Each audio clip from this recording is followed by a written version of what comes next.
Good evening, sir. Carry on. Yes, I love you. Take your clothes off and come down here, young man. That's a good rejoinder. That's not one of the paintings, by the way. That'll take care of him. It's awful hard to get people to pose in the nude. I was looking at this. You got some... The elderly will never pose. Jonathan Winters' stories, jokes, and characters he played as were so hilarious, absolutely no one could maintain their composure around him. These are moments on The Tonight Show where nobody could handle Jonathan Winters. The time Jonathan got bit by a snake. We're going to fly from here, LAX to Minneapolis, and then Minneapolis to International Falls, and then to Bemidji, a little place. Yeah. That's where the river, Mississippi River. Yeah. Interesting piece of history. A little girl might be interested in this. It's only about that wide, so anybody can step over the Mississippi right at Bemidji. There are no fish there. You have to take dynamite to get anything. But then we go into Canada and do a lot of this, and oh, jeez. Well, that sounds like fun. It should be. Camping, if it isn't, I'm down. Camping out and cooking and all that stuff? Well, it's fun if you don't get bitten by a snake. I got bitten one year, and I don't want to get into where I was bitten, but it stopped fishing right away. But at any rate, it's just fun to get outdoors. Yeah. We'll sell a little of something. The story starts sounding like a genuine autobiography describing the bite with real detail before his character's voice hijacks the story and turns the danger into something unrecognizable. The crazy Lieutenant Winters was in the war with. They asked me to be in special, I understood them to say special services, or special forces, and we left in the middle of the night.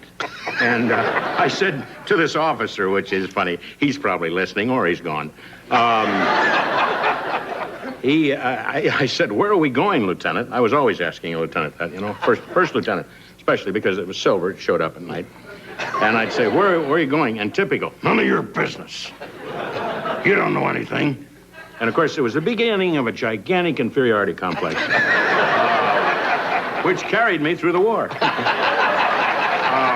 You don't know anything, and I'd say, that's right. So I played crazy, and today I'm a crazy person, but I'm happy.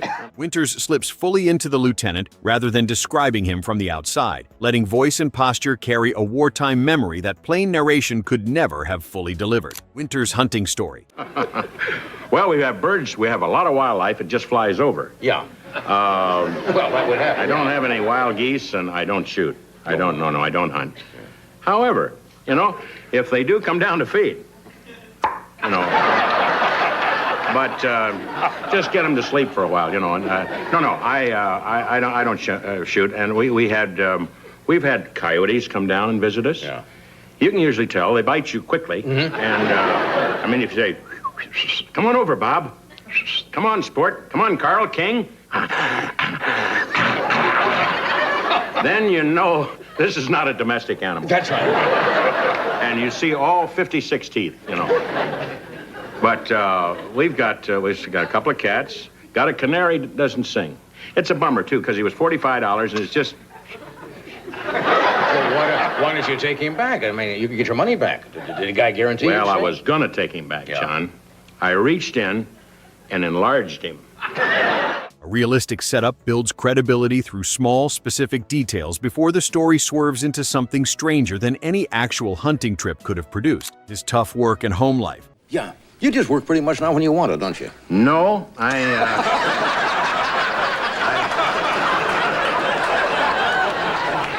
don't think... I live in this house of correction. And, man, it's tough having fun out there. Yeah, but... I feel very, very happy most of the time. I think, like most of us, if you have a little person that you're attached to, someone to play with, a living toy, this kind of makes for fun. And you still paint? Oh yeah, have to. I go right down into the basement, do a lot of this stuff, turn on that magical music, try to find it, and then start doing this again. And then I hear the voice of the love child upstairs. The woman I've been married to. John! John! What is it, precious? But,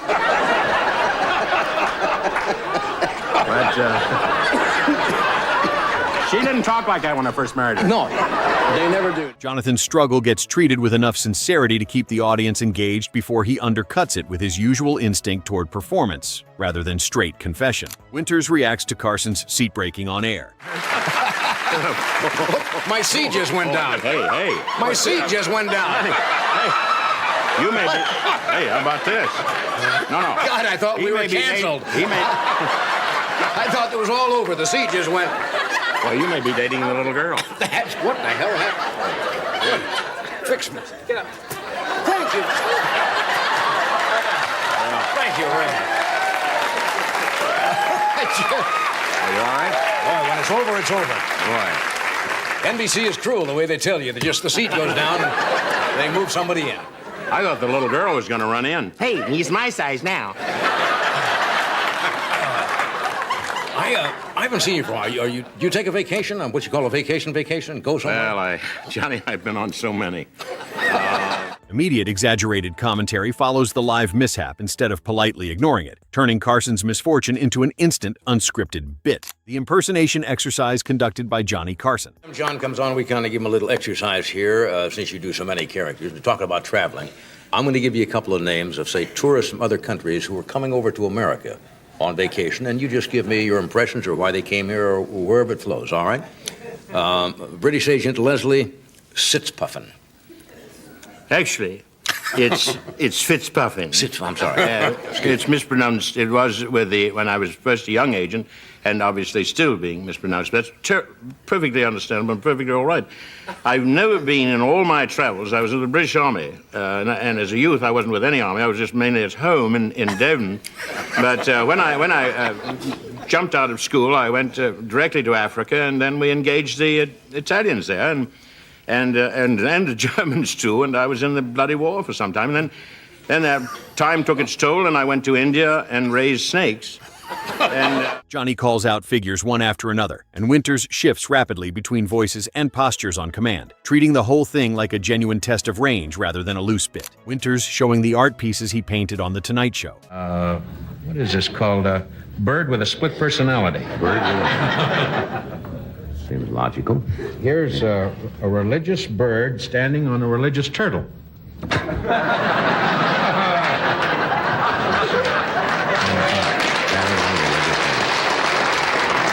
Here's a man who hasn't got it all together.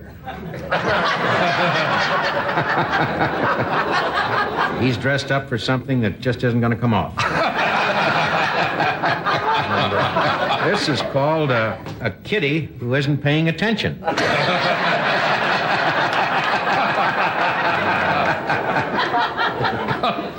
have two more. This is pencil. This is not any. This is pencil. I don't know how much of it. This is called Hollywood Pool Man. A little fish. A little fish throughout his body there, and he's kind of far out with a strange little face. You're selling fairly well, aren't you? Oh, yeah. Since your art show. Fairly well. This is called An American Easter. Titles are a lot of fun. people say, well, I don't understand. Where's the bunny and the eggs and things? But there's a lot of things going on in there, and that's the great thing about surrealism is that you see what you want to see. Each painting gets described with real enthusiasm before Winters undercuts the sincerity with some absurd invented backstory, blending genuine pride with his usual instinct towards self-mockery. Jonathan's crazy farm animals. Some of the neighbors complained about roosters. Now, one is usually ample. What farm knowledge I have, it's left over. Usually the rooster services as many as 25 or 30 hens. It can. Oh, yeah. Wow. A lot of roosters do just what you do. Go, ooh, Wow. It's Tuesday. Yeah, that's right. But it's Tuesday. You'd be surprised. A good-sized rooster can do the job, in a day or two. And how many eggs do you harvest eggs, or you just pick them up? I just pick them up. Pick them up. Not while they're on them. No. Because then you get, But what we had to do, because a lot of the neighbors were complaining, we took little rubber bands. And so at 4:30, rather than you hear. Well, doesn't that make them angry? Well,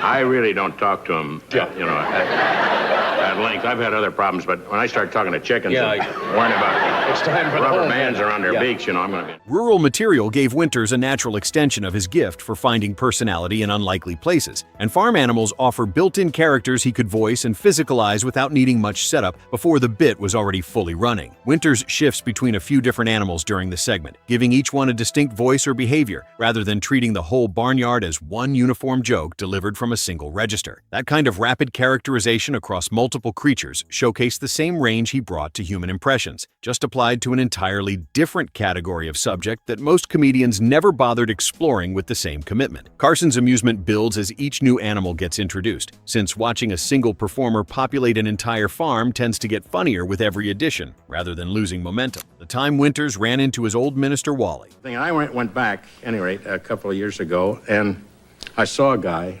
Wally, who was a big guy, huge, and the toothpick, the cracked Masonic ring, and several six-packs of cold stuff. We won't give him a plug because the kid's doing them now. And he was popping those every 6 minutes, and he turned and he said, "John, how you doing? Real good to see you. God, I haven't seen you for a long time, since high school days. How's your mom?" "Dead." "And how about your stepdad?" "He's dead." "Well, that gets them out of the way. You still have that damn dog with infected ear?" "Well, the infection's gone." And I said, "We put a marble in here, because the socket got empty." But at any rate, I said, "Well, didn't bother the dog." And in fact, it was a crowd pleaser, anytime you come into the living room, boy. And it wasn't. And it was a good marble, it wasn't a steely.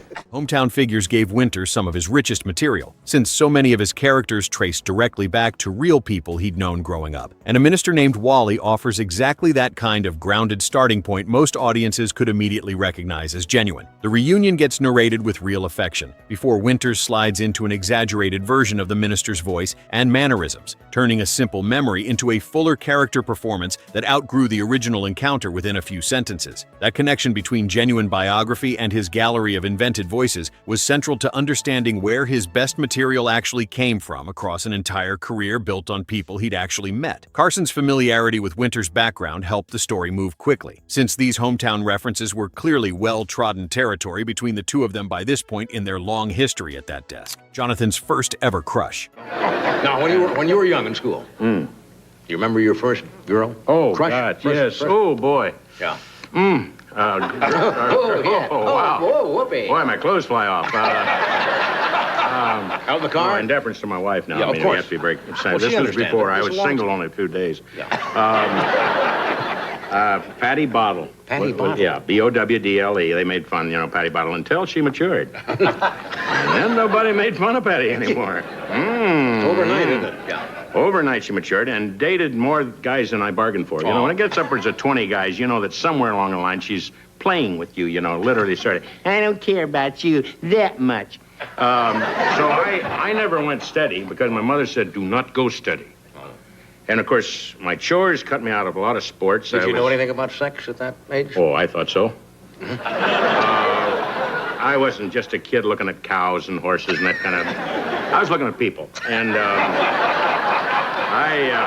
Nostalgic material like a first crush gave Winters genuine common ground with Carson, letting the story unfold more like two old friends trading memories than a rehearsed bit delivered for an audience. Something that sounds like an authentic recollection opens the bit before it drifts into exaggeration or a brief character voice, using the crush as a launching point rather than the entire joke itself in one single beat. That kind of blend, real nostalgia layered with sudden invention, let the story stay grounded, even as it wandered into more absurd territory than anyone expected from a simple childhood memory. Carson contributes his own version of the memory here, since a topic this universal invites him to participate rather than simply react from behind the desk. Why he carries a Buckeye. Hey, I'll show you something up there. Yeah, I see. You should have clapped because, you see, this is a Buckeye. Buckeye State. People get right in. They call them chestnuts in England and also in Utica, New York. If you eat them, you'll die. The Buckeye State. But I carry them because I have arthritis in both my hands. What does this do for them? Oh, it opens your hands up so you can sign the check. No, it's just, you fondle it, It's like chocolate candy that's... You get some kind of mystical vibrations or something? Keep that. Oh, no, I couldn't. Yes, you can. Have you got others? No, you better give it back.